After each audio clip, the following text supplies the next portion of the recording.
like today was maybe the first day where you guys have really done the full communications and the mechanics of kind of running things with the new offensive coaches and stuff. How did that go? I thought it went really well. I thought it was efficient. Took a series or so to get accustomed to who was speaking when, but I thought it went really well. I thought we were efficient offensively today. I thought we kept the tempo going, even with using the headsets. And at the end, I thought the offense probably had one of their better practices so far this spring. I thought Keith was efficient. We caught the ball much better today than we had the last couple practices, and we ran the ball pretty good. And how just overall with the new coach? I mean, it's basically a new offense, new coaching staff, everything. The first 2 weeks, could you have hoped for much better than what you've seen? No, I thought it's been really good. I like the way we've gelled together on the offensive staff. I think the addition of Jordan Powell and Marcus Tuiasosopo have just been natural of them coming on board as full-time coaches. And so, again, we've got 2 weeks now to kind of assess where we're at, and but so far so good.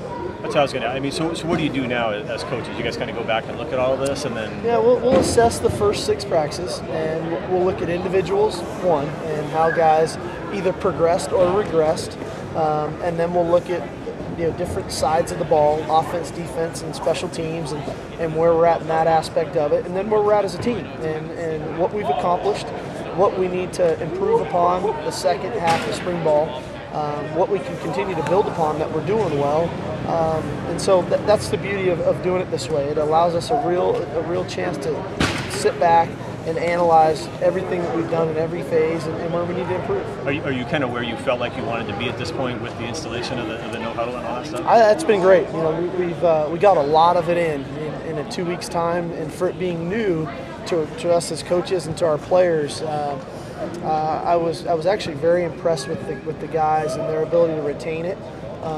And then go out and execute it, especially in this setting when there was no scripts and they had to just get the signal and go play. I thought they did a nice job of it. How did they maybe handle the physicality of and just physical nature of having to go 130, 140 reps a day? It's challenging. It's hard. I was just talking to the guys. They're in the best shape of their life, and it's still hard on them. So one of the keys for the guys as they go on the break is they have to continue to work out on their own, because when they come back, these practices are going to be as challenging as they've been, and if they're not in the great shape, they can be even more difficult. But I thought they've responded. I thought we had maybe a little bit of a lull at practice 3. We got a little bit fatigued, but they responded great here this week. And what's the carryover effect, and where do you kind of hit the ground running, 2 weeks from now?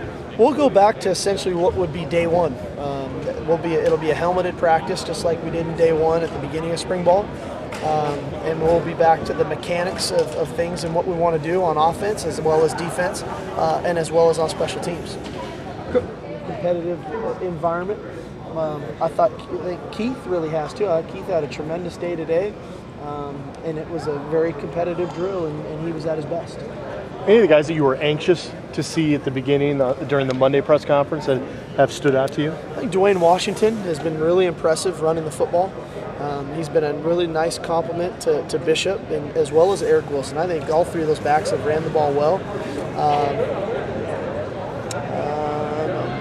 I think Marcus Peters is really showing the maturity that I was hopeful that I'd see, and he's been tremendous, playing both corner and safety for us at times, which has been good. I've liked the improvement out of Jadon Mickens and Kendall Taylor. I thought they started a little slow early on in the first couple practices, and they've come back here in the second half of the last few and have played their best football. I like what Ben Reva's bringing to the table. So a lot of guys, I feel bad that I'm leaving some out, but there's been some real quality improvement on both sides of the ball. So was it just a coincidence because of the high school spring breaks, or was it a planned situation to have a lot of recruits and a lot of area guys around today to kind of watch things? Well, I think it's just a little easier for people to come watch practice on a Saturday, just given the time and what they have, what people have, planned. So, we're always promoting our practices as best we can to get as much people as we can in here. They're obviously closed to general public, but it's great to see the family and friends of our players and coaches, and then potential recruits. It's good for us. And I know obviously you're super focused on what's going on at hand, but do you ever get the impression that sometimes the team is aware that a lot of people are watching them and sometimes I that think translates. they love it. That's why we've had open practices before, and when we get our chances to, when the stadium opens back up, we'll get back to opening up the majority of our practices because I think that naturally as a competitor, when eyes are on you, I think it just fuels your fire even more to perform, and so we'll continue to push that when we get our chances.